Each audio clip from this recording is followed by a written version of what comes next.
यापूर्वी आता आपण थेटपणे जाणार आहोत नितीन गडकरी जी प्रतिक्रिया देतात आजच्या अर्थसंकल्पावरती।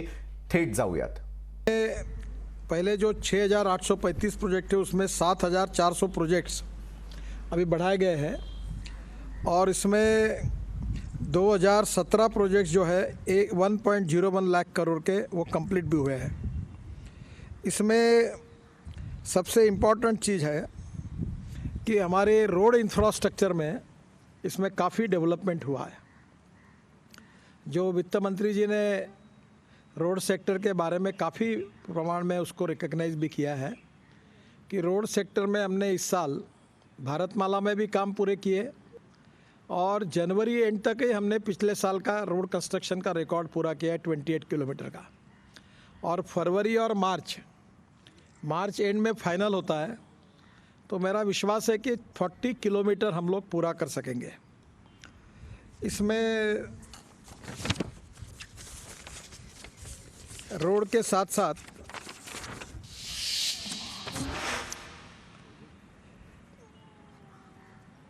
ये जो मोनेटाइजेशन हुआ है टीओटी, उसके साथ साथ हमारे इसमें हमने काफ़ी नए इकोनॉमिक मॉडल्स तैयार किए हैं, उसमें भी मोनेटाइज करके काफ़ी पैसा खड़ा किया है।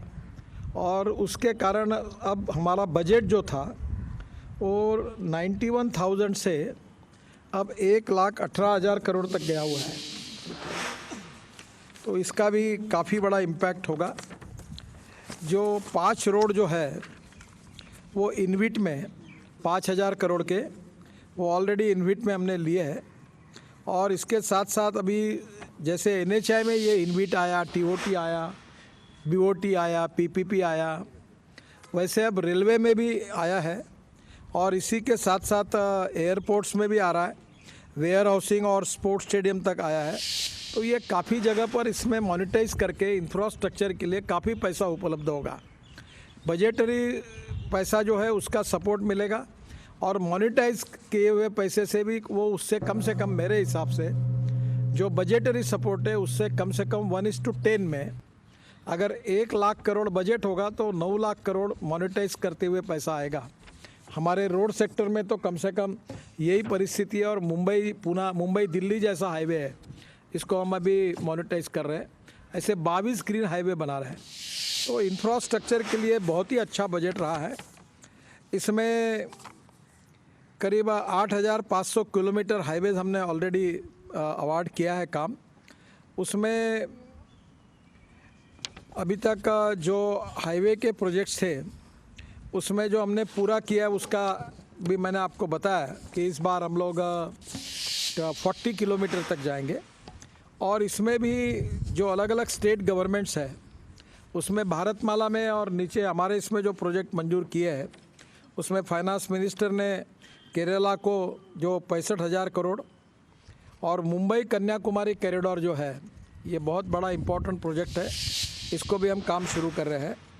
और उस एक ही प्रोजेक्ट की कीमत 40,000 करोड़ है। 675 वेस्ट बंगाल को मिले 25,000 करोड़ के।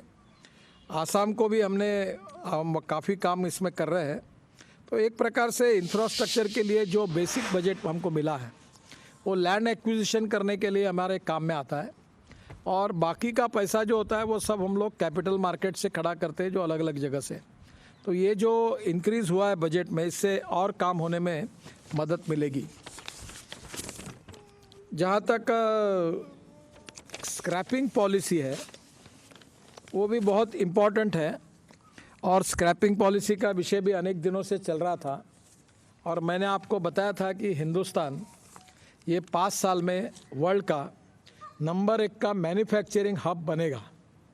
अभी ये इंडस्ट्री है 4.5 लाख करोड़ की, उसमें से 1,45,000 करोड़ एक्सपोर्ट है।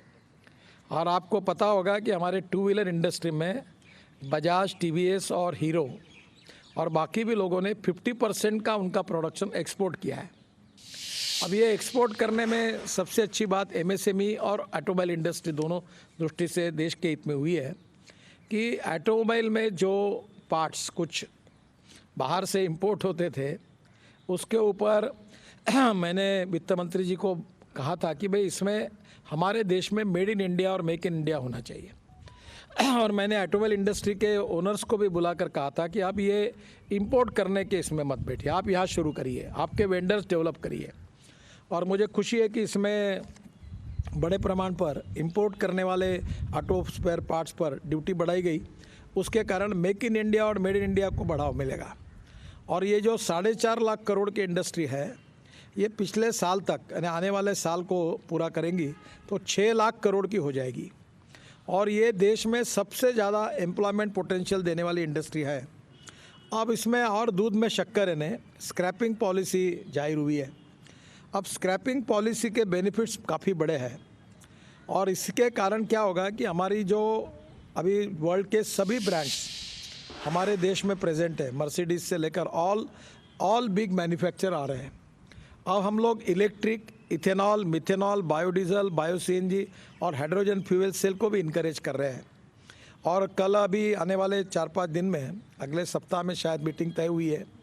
प्रधानमंत्री जी के साइंटिफिक एडवाइज़र राघवन साहब, नीति आयोग और हमने ये जो लिथियम आयन बैटरी होती है, ये लिथियम आयन हमारे देश में नहीं है, तो इसका अल्टरनेटिव जो है एयर आयन और अलग दूसरे मेटल के आयन, एल्यूमिनियम या स्टील आयन, तो इसके आधार पर हमारी बैटरी बने और इसमें रिसर्च हो ताकि हमारी ऑटोमोबाइल इंडस्ट्री जो है स्वावलंबी बने और हम लोग हमारे वर्ल्ड में हमारी टेक्नोलॉजी के आधार पर हमें कोई इंपोर्ट करने की आवश्यकता नहीं पड़े।